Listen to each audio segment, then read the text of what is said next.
warahmatullahi wabarakatuh. Halo semua. Baik, di video kali ini saya akan menjelaskan materi singkat tentang apa itu pluralisme di Indonesia. Baik, pluralisme hukum berarti adanya lebih dari satu negara hukum yang berlaku secara bersamaan dalam suatu negara. Di Indonesia, hal ini terjadi karena keberagaman budaya, agama, dan sejarah hukum yang berbeda-beda. Berikut contoh-contoh tentang pluralisme hukum di Indonesia. Pertama adalah hukum negara, dalam kurung hukum positif atau nasional. Contohnya KUHP atau Kitab Undang-Undang Hukum Pidana, KUH Perdata, Kitab Undang-Undang Hukum Perdata, dan undang-undang lainnya dibuat oleh pemerintah dan DPR.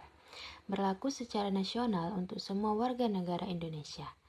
Yang kedua adalah hukum adat. Contohnya, penyelesaian sengketa tanah ulayat di masyarakat adat Papua atau Minangkabau. Perkawinan adat yang diatur berdasarkan tradisi daerah, seperti adat Bali atau adat Batak.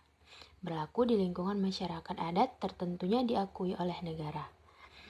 Yang ketiga adalah hukum agama, atau terutama hukum Islam. Contohnya, peradilan agama yang mengatur perkara perkawinan, waris, zakat, wakaf, dan ekonomi syariah bagi umat Islam. Kompilasi Hukum Islam atau KHI yang menjadi pedoman bagi hakim di pengadilan agama, berlaku khusus bagi umat beragama tertentu, terutama Islam. Yang keempat, hukum internasional yang diakui oleh Indonesia. Contohnya, hukum laut internasional bisa dibilang UNCLOS yang mengatur batas wilayah laut Indonesia.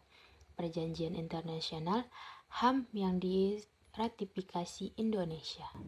Baik, berikut ulasan tentang pluralisme hukum di Indonesia berdasarkan contoh-contoh yang sudah disebutkan. Pluralisme hukum muncul karena Indonesia adalah negara yang menjemuk secara budaya, agama, dan sejarah.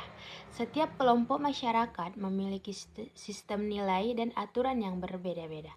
Oleh sebab itu, sulit jika hanya satu sistem hukum atau hukum negara yang dipaksakan berlaku untuk semua tanpa mempertimbangkan perbedaan tersebut. Pertama yaitu kelebihan pluralisme hukum, yaitu menghargai keberagaman budaya dan agama. Masyarakat adat dan umat beragama bisa menjalankan hukum sesuai keyakinan dan tradisinya. Kedua, memberikan keadilan yang kontekstual. Hukum adat atau agama sering lebih diterima oleh masyarakat setempat karena sesuai dengan nilai-nilai lokal. Ketiga, mendukung perdamaian sosial dan mengakui berbagai sistem hukum. Negara dapat menghindari konflik sosial dan memberi ruang bagi semua kelompok untuk diakui. Lalu berikan ulasan tentang contoh tersebut. Apakah pluralisme hukum itu meski diakhiri atau dibiarkan tumbuh berdampingan dengan hukum negara? Baik, pluralisme hukum tidak perlu diakhiri, tetapi harus diatur agar saling melengkapi. Pluralisme hukum sebaiknya dibiarkan tumbuh berdampingan dengan hukum negara, selama yaitu pertama tidak bertentangan dengan Undang-Undang Dasar 1945, kedua tidak melanggar hak asasi manusia, dan ketiga tidak mengganggu persatuan nasional. Negara perlu berperan sebagai penyatu dan pengarah, bukan penyeragam.